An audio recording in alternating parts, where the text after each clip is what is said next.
What is going on, everybody? Liam here, Everything NYJ, back with another video for you. I hope you guys are all happy, safe, and well. I hope you guys are all able to breathe clean air. Oh my god, there's smoke in the air. I can't breathe. So, in this quick video, I just want to talk about the remaining priorities for the New York Jets, Joe Douglas's honey-do list, as some of you are very familiar with.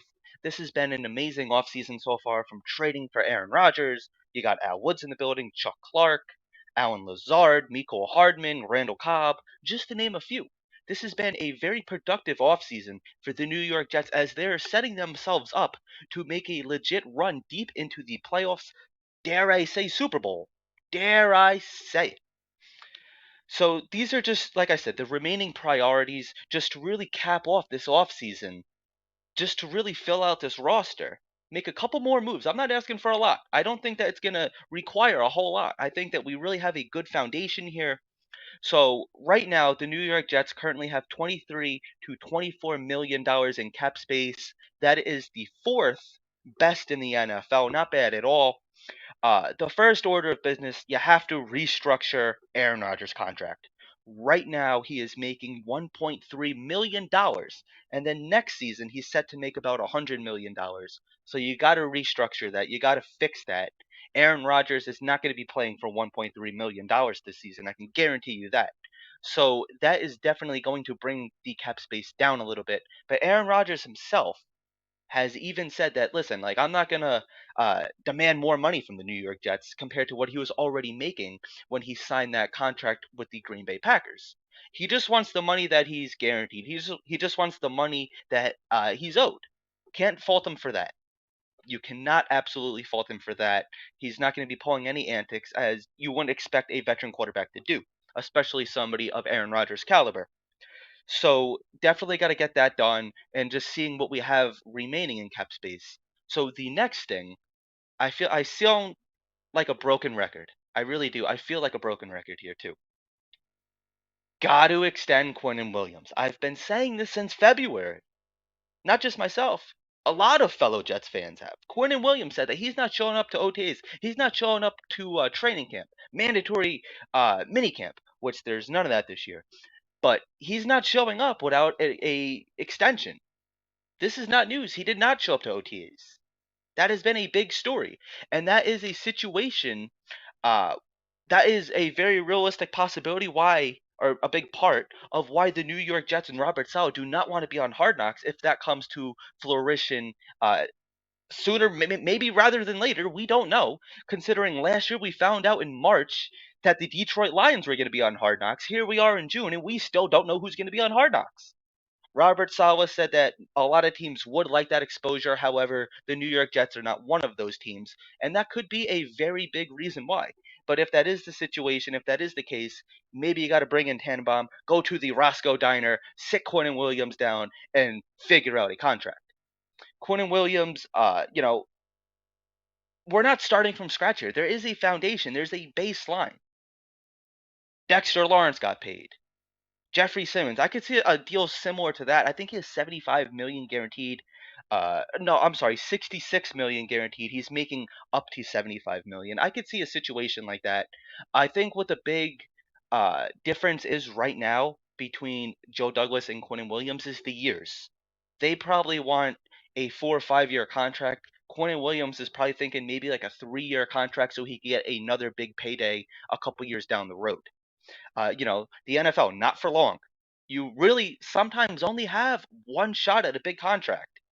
So you could understand why these players want smaller contracts. This way they can test the market once again. They can outplay their contract and get a bigger contract. That's how the NFL works. That is the business side of the NFL. So you can't really blame Quinnen Williams there. Even the defensive coordinator Jeff Ulbrich recently said that he believes that Quinnen Williams is the best defensive tackle in the NFL.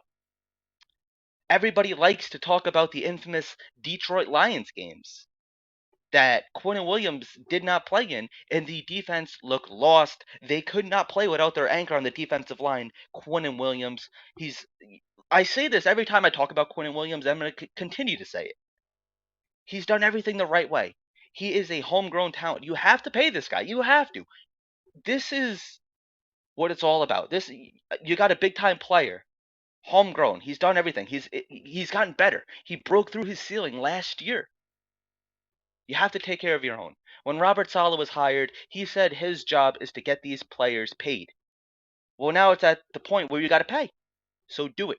Sauce Gardner, Garrett Wilson, Breece Hall, AVT, they're looking at Joe Douglas right now. They're going to be taking notes. How do the Jets take care of their own? You could bring in all these big free agents and trade for all these players and give them boatloads of money.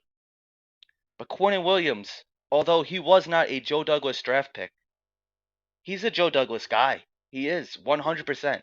They love him. And now it's time to pay him. I think the deal will get done sooner rather than later. Like I said, I think it's, in my personal opinion, it's really just the years that they're difference. Then I really think that's what the difference is. I really think it's just the amount of years. I could be wrong, but if I had to guess, that's what I would say. And then, uh, last but not least, re-sign Quan. You got to bring Quan Alexander back. Last year, he only got paid 1.1 million. He produced over 60 tackles, 40 solo tackles. For a summer signing, making 1.1 million? That's fantastic. Absolutely fantastic. Maybe give him 2.2, give him 3.3 million. I'm fine with that. I don't want to see Sherwood starting at linebacker. Sorry, Sherwood. It's not that I don't like you, but you're just a little inexperienced, and I don't want inexperience in a year where the New York Jets are trying to make a run deep into the offseason. Dare I say Super Bowl? I want some veteran leadership back there. He was a vocal locker room leader. A lot of teams, they didn't want to roll the dice with Quan. And listen, I get it. Injuries. He had experience with Saleh, though. He's played under Saleh. Saleh loved him.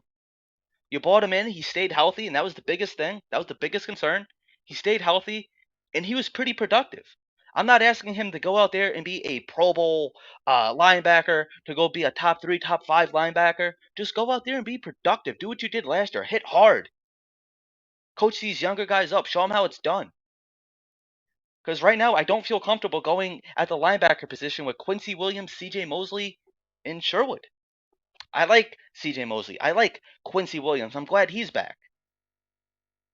But you got to get the veteran Quan who knows Saleh's system. You got to get him back. The only way that he does not come back to the New York Jets is if somebody like the Pittsburgh Steelers overpays for him. I'm not going to sit here and say give Quan 10 to 15 million. That's insane. And I don't think he's asking for that much. Give him 2.2. Give him like 3.3. Even 4, I'm like not for a 1-year deal for Quan, But it is what it is. We got to get some leadership back there. And I think he definitely provides that, along with C.J. Mosley.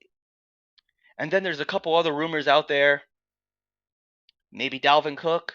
Maybe a couple of other moves. Do you guys want to see any other moves that the New York Jets that you would like them to make? Let me know down in the comment section below. Thank you guys as always for watching. You guys have been pleasant. Thank you for liking all of our videos. Thank you for all the support on the channel. Thank you guys. Have a good night. We'll talk Jets soon.